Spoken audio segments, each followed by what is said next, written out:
ഇതിൻ്റെ ഗുണങ്ങൾ എന്ന് പറഞ്ഞാൽ എന്താ, അൾസർ, വയറ്റിലെ അൾസർ ഭേദമാക്കും, വായ്ക്കകത്ത് പുണ്ണൊക്കെ ഉണ്ടെങ്കിൽ പോകും, പിന്നെ ദഹന പ്രശ്നങ്ങൾ മാറിക്കിട്ടും, പിന്നെ രക്തശുദ്ധിക്ക് നല്ലതാണ്. നമ്മൾ കുഞ്ഞുങ്ങളുണ്ടാകുമ്പോൾ നമ്മൾ ഈ തേനും വയമ്പ് അരച്ചു കൊടുക്കുമല്ലോ, അതുപോലെ കാക്ക കുഞ്ഞുണ്ടാകുമ്പം ഇതെവിടെയുണ്ടോ അവിടെ പോയിട്ട് ഇത് എടുത്തുകൊണ്ട് കാക്കക്കുഞ്ഞുങ്ങൾക്ക് കൊടുക്കുന്നത്. അപ്പോൾ ഈ കാക്കക്കുഞ്ഞുങ്ങൾക്ക് ഭയങ്കര കാക്ക ദൃഷ്ടി എന്നൊക്കെ പറഞ്ഞ് കേട്ടിട്ടില്ലേ, അതുപോലെ അത്രയ്ക്ക് കൂർമ്മത ഉണ്ടാകും. അപ്പം നമ്മൾ എന്നും ഇത് എടുത്ത് കഴിക്കുന്നത് നല്ലതാണെന്ന് പറഞ്ഞിട്ടുണ്ട് കേട്ടോ. പിന്നെ ഇത് ഇമ്മ്യൂണിറ്റി ബൂസ്റ്റ് ചെയ്യാൻ ഒക്കെ വളരെ നല്ലതാണ്. പിന്നെ 5-ാം പനിയൊക്കെ പണ്ട് വരുമ്പോഴേ ഇതിൻ്റെ ഇല അരച്ച് ദേഹത്ത് തേക്കുമായിരുന്നെന്ന്. അപ്പോൾ ഇതെല്ലാം കൊണ്ടും നല്ല ഗുണമുള്ള സംഭവം.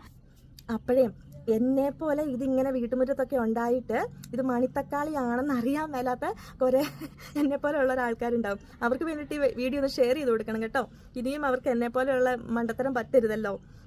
അപ്പം വീഡിയോ ഒന്ന് എല്ലാവർക്കും ഷെയർ ചെയ്ത് കൊടുക്കുക. വീണ്ടും നല്ലൊരു വീഡിയോ ആയിട്ട് നാളെ വരാം കേട്ടോ.